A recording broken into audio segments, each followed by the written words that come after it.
करीत आहे. पुस्तकाचं नाव आहे मी कसा घडलो आणि कसं घडवलं. कसा घडलो हे आम्हाला आता हे पुस्तक तयार करतानाच मला समजलं की त्यांना लहानपणी तिसरीत असताना त्यांच्या तुडपुळे मॅडमनी पुस्तकांचा सेट घेऊन दिला. म्हणजे त्यांच्या घरची परिस्थिती कशी ही जाणवली मला. त्यानंतर तिथले आपले जोशी जे केतकी निवास आहे तिथे आजोबा यांनी तिथे चौथीला असताना ते तिथे गेले आणि त्यांनी त्याला पुस्तकांचा सेट आणि पुस्तके दिली की असा आदर्श विद्यार्थी घडवण्यासाठी शिक्षकच प्रयत्न करीत असतात आणि त्याप्रमाणे प्रत्येक वर्गात ते आदर्श विद्यार्थी होते. आता साळुंखे सरांनी सांगितलेच आहे ते आदर्श विद्यार्थी होते, आदर्श पुत्र होते, आदर्श पती, आदर्श सगळ्या म्हणजे बाबतीत आणि मुलांना त्यांनी घडवलेलं आहे. माझं 11वीला असताना लग्न झालं आणि त्यावेळेला आमची परिस्थिती म्हणजे खायला सुद्धा पैसा मिळत नव्हतं. अशा वेळेला माझ्या आईला सांगितलं की फक्त मला नारळ द्या आणि त्यावेळेचं माझं पुस्तकात बघायलाच तुम्ही मी कशी आहे.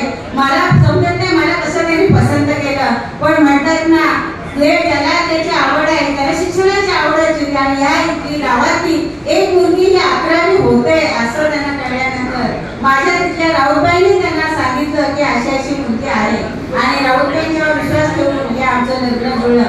11वीला एप्रिलमध्ये लग्न झालं आणि लगेच जूनमध्ये मी पुण्याला आठवणीला मला पाठवलं आणि तिथेच मला म्हात्रेबाई म्हणून ओळखलं गेलं. हे म्हात्रे मला त्यांच्यामुळेच मिळालं आहे. आणि ह्याच पुढे ज्या वेळेला काही स्पर्धा यायच्या काय व्हायचं त्या ठिकाणी त्यावेळेला तर इतके अटीतटीशी झुंज द्यायचे की 82ला उमरेला तान्हाजी माणसांच्या जीवनावर भाषण करण्याची वेळ आली.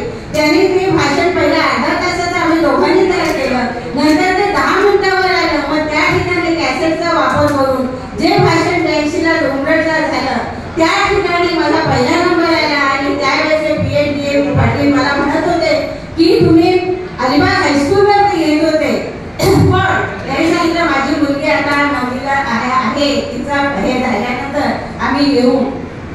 अशा प्रकारे मला ज्याच्या ठिकाणी म्हणून स्पर्धा द्यायच्या. आता बचतीचं काम हे आम्ही राष्ट्रीय कार्य म्हणून स्वीकारलं. त्यावेळेला काही लोकांनी काही बोललेलं असतील पण ते म्हणजे आपण राष्ट्रीय कार्य म्हणून स्वीकारलेलं आहे.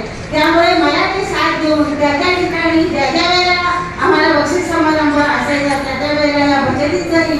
मी पोलीस गार्डन परिसरामध्ये ढाल मिळवली ही त्यांच्यामुळेच मिळवली. ते इथे भुवनेश्वर रोड या ठिकाणी सायकलवर फिरून त्यांनी ही बचतीची खाती गोळा केली.